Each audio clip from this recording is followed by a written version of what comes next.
जय शंकर के सब भक्तों को शंकर भगवान की कृपा से सारे भक्त स्वस्थ रहें, खुश रहें। आज हम शंकर भगवान की कृपा से श्रवण महात्म का 16वें अध्याय की कथा करते हैं। सारे भक्त इस कथा को श्रद्धा से सुने और शंकर भगवान का आशीर्वाद प्राप्त करें। शंकर भगवान ने कहा कि हे संत कुमार, अब हम शीतला सप्तमी व्रत के बारे में कहेंगे। इसका क्या फल है, सुनो। सौराष्ट्र देश में सोबन नाम वाला नगर था। उसमें एक धनी सब धर्म को मानने वाला निवास करता था। उसने निर्जल तथा विजन वन में एक बहुत बड़ा तालाब खुदवाई किया। उसमें उतरने के लिए पौड़ियाँ बनाई, बहुत सा धन खर्च किया और जो बहुत से टिकाऊ और मजबूत उसको बनाया गया। उसके चारों ओर थके हुए पथिकों के लिए वृक्षों से संयुक्त बगीचे का निर्माण कराया गया। उस बावली का पानी सूख जाने से बिंदु मात्र जल भी नहीं रहा। उसी समय दुखी होकर धनी ने कहा कि मेरा परिश्रम और धन व्यर्थ गया। इसी चिंता में रात को उस बावली के पास ही वह धनी सो गया। उस रात में स्वप्न में जल देवता आए और कहा कि हे धनज, जल निकलने का उपाय सुनो। यदि साध अपने पुत्र की हम लोगों को बलि दे तो यह बावली उसी क्षण जल से भर जाएगी। इसी प्रकार स्वप्न देखकर धनी ने अपने गृह आकर, अपने घर में आकर अपने पुत्र से स्वप्न के बारे में सारी कथा कही। द्रविड़ नाम वाला जो धृंध का पुत्र था वह भी धर्म तत्पर था, धर्म करने वाला था। उसने पिता से कहा, पिताजी, मेरे तथा मेरे पुत्र के भी आप जन्मदाता है। इसमें भी यह धर्म का काम है। इसमें आपको क्या विचार करना है, क्योंकि धर्म स्थायी तथा पुत्र आदि सब नाशवान है। अल्प मूल्य से बड़ी चीज़ का मिलना कठिन है। मेरे सोतासुर तथा चंडासुर नाम वाले 2 लड़के हैं। उनमें से बिना विचार किए संतासुर नाम वाले लड़के की बलि दे दो। पर हे पिताजी, यह बात स्त्रियों से गुप्त रखनी चाहिए।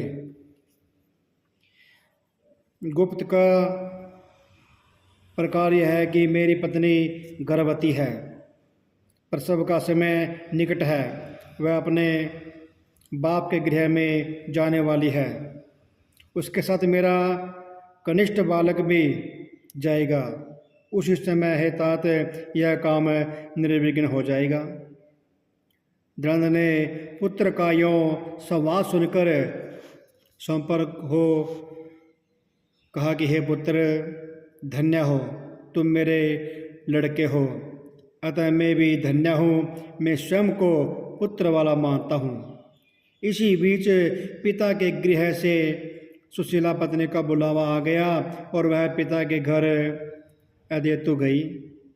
उसी समय द्रविड़ ने अपनी पत्नी से कहा कि यह बड़ा पुत्र मेरे पास रहेगा तथा छोटा लड़का तेरे साथ जाएगा। सुशीला ने अपने ससुर के कहने मात्र से वैसा तुरंत ही किया।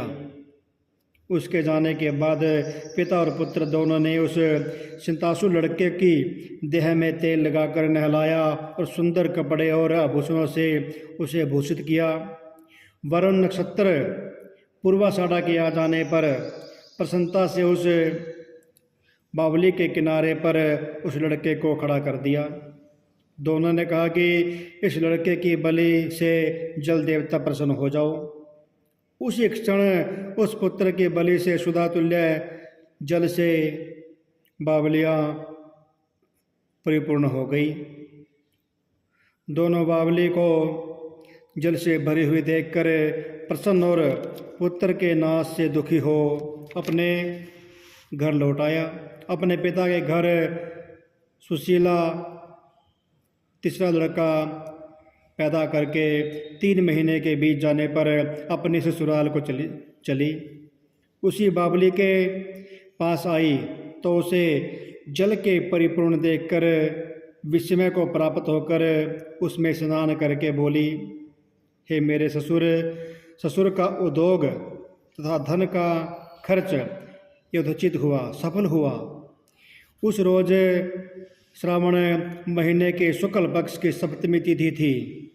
सुशीला ने शीतला माता का शुभ व्रत कर वहीं पर दही और चावल मंगवा कर स्वादिष्ट भोजन बनाया और जल देवता का पूजन किया, उनकी अर्चना की और दही चावल और ककड़ी का नैवेद्य देकर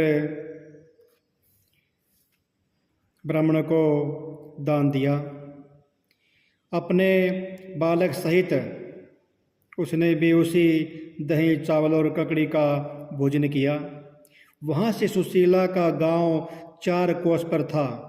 वह वहाँ से रमणीय पालकी पर सुशीला सवार होकर घर की ओर दोनों लड़कों के साथ चली तो आपस में वे जल देवता कहने लगे कि इसका लड़का हमें दे देना चाहिए, क्योंकि बड़ी सुबुद्धि से इसने हम लोगों का व्रत और पूजन किया है। इसके व्रत के प्रभाव से नवीन पुत्र दे दो।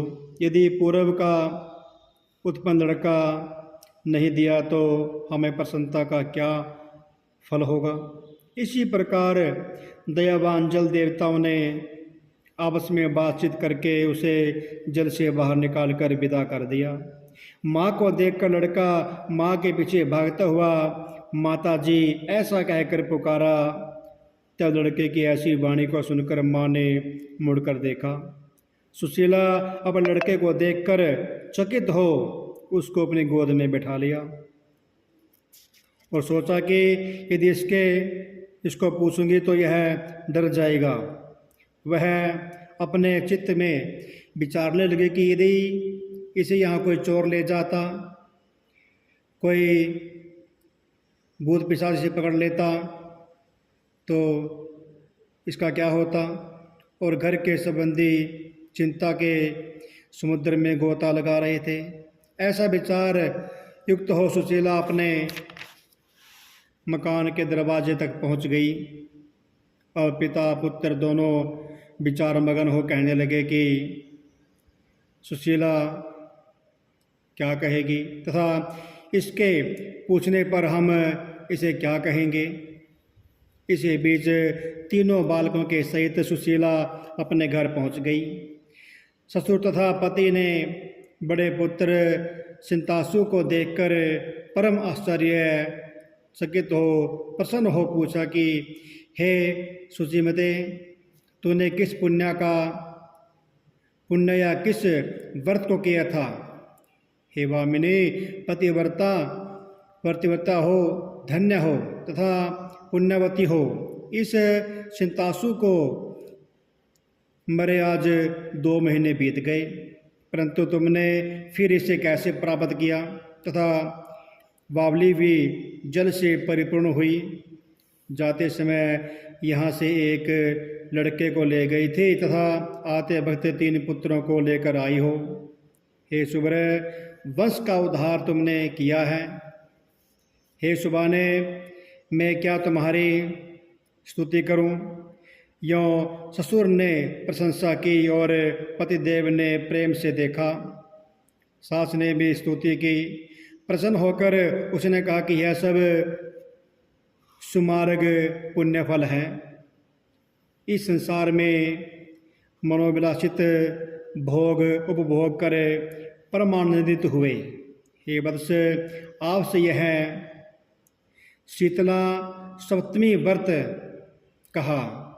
इसमें दही चावल, ठंडा शीतल, ककड़ी, फल, बावली जल तथा शीतला देवता का पूजन करें, ये सब कहे गए। इसे करने वाले ताप त्रय से मुक्त हो जाते हैं। इस प्रकार इसका श्रावण महीने की शुक्ल पक्ष के सप्तमी का नाम यथार्थ शीतला सप्तमी हुआ। इस व्रत को श्रद्धा से करने से हर मन की इच्छा पूरी होती है, पुत्र की लंबी आयु प्राप्त होती है। जय शंकर की, बोलो शंकर भगवान की जय, श्रवण महात्म की जय।